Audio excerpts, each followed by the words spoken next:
Worcester and Wasps, we don't really know what's going to happen there. There were rumours last week, though, about Welsh teams joining the Premiership. What do you guys know about that?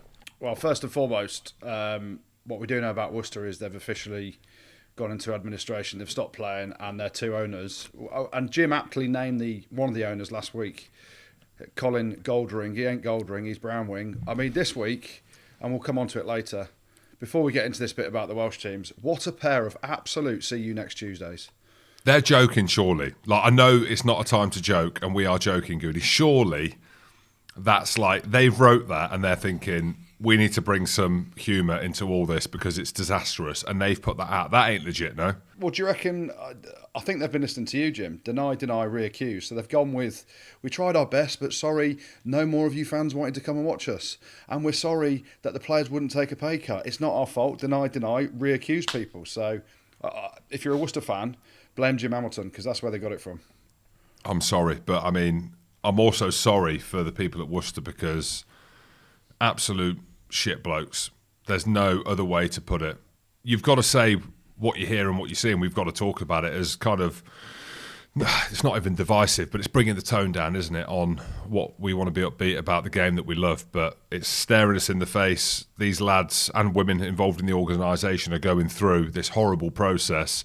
Everyone's tried to do everything to get it to a point where they can sort it out. Administration seen the way in which it needed to happen, but we're in the middle of it at the minute, or just the start of the horrible part of going through, finding out what's happening. And we're seeing 4 lads now going off on loan to Bath. They've not been paid at the minute. They've got 14 days, Goody, like we were talking about before, not to be in breach of contract by Worcester. But it just doesn't look good, does it? It doesn't look like things are going to get sorted out quickly.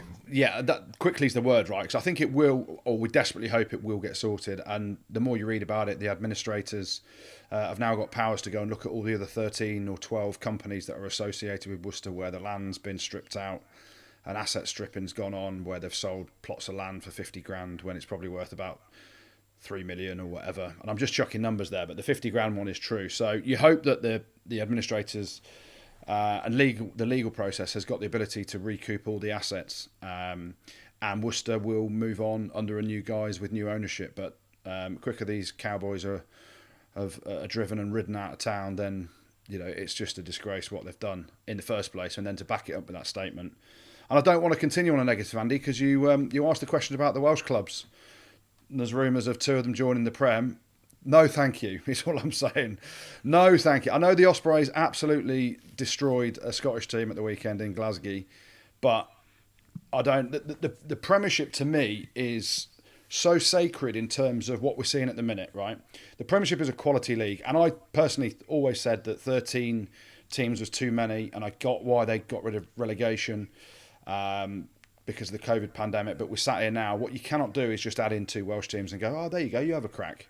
Because it just doesn't work to me in terms of the Premiership and the quality product that you see week in, week out. Look at the games this weekend again. We spoke about it last weekend. You chuck a couple of Welsh teams in there and you just...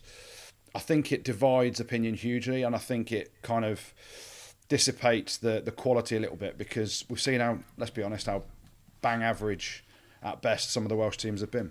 You don't need it. I think you've just said it there, Goody. This isn't about being horrible and about taking the piss. The Prem's got a lot of things going on, like we've gone through. Goody knows a lot about as well in terms of the back end to the business and stuff like that. But why? Why do the Welsh teams need to come into the Gallagher Premiership when what we're seeing on the pitch is unbelievable? And actually, could it make things worse because they're not in a financial stable place either? You haven't. Scarlets played 3, lost 3 in the URC. The Dragons, well, we've talked about them at length, even though the results are improving for them. They look better. Cardiff, don't bring them over because they've been egging pubs left, right and centre, apparently. Is that what they've done? Have they... So hang on, because I saw breaking news on Allegedly. Pass. Allegedly it's been used. So tell me they've not gone really, really loose and started egging people. Well, not people, but apparently they've had a bit of a disagreement on a team social in the pub, and some of them have been egging the pub. Who even eggs anymore? In the grand scheme of what we're seeing, and I saw someone tipping 2 litres of shit over a Sir Tom Moore monument, And that's making the news, and you can understand. Who's bothered about someone egging someone? I mean, come on. I have egged a few people in my life, actually. When was the last time you egged? The last time I egged was, I reckon, going back through the archive, circa 2003, when I was at Leicester. Yeah, it's a long time ago. Is that when it was? It felt like yesterday. Well, what happened was, when I was driving from Leicester to Cov, you used to have to go via the M69, as we know, Goody. And on the way down there, there's a number of bus stops. And one day, I was driving there with all the Leicester skins that driving back to Cov, and someone's thrown a bottle under the car and exploded. Let's just say, for context of the story, all four wheels have exploded. So I had to get someone back, right? So all four wheels have exploded. So the same bus stop, we stalked them out for a few weeks. Same group of lads it was that threw this bottle. I was like, we need to get them back. So we went tooled up one of the Thursday nights after training, tooled up with 6 eggs, and the first time we missed, right? So that was just getting done for egging, right? So that was the first time we're egging. I thought, right, it's a hard shot, and I've got the eye of a sniper, and I've got the direction and the force of a sniper, and I still miss. So I thought, what would be next that would not miss, which is guaranteed to hit? Would it be opening a yoghurt pot slightly and throwing that into the bus stop? Maybe. But what would definitely work would be a massive sandwich bag full of lasagna, which is rolled up effectively, as in, but not tied up, which is rolled up and not tied up. You go past at 30 miles an hour, Finger Mouse, a.k.a. Steve Newman, opens up the window.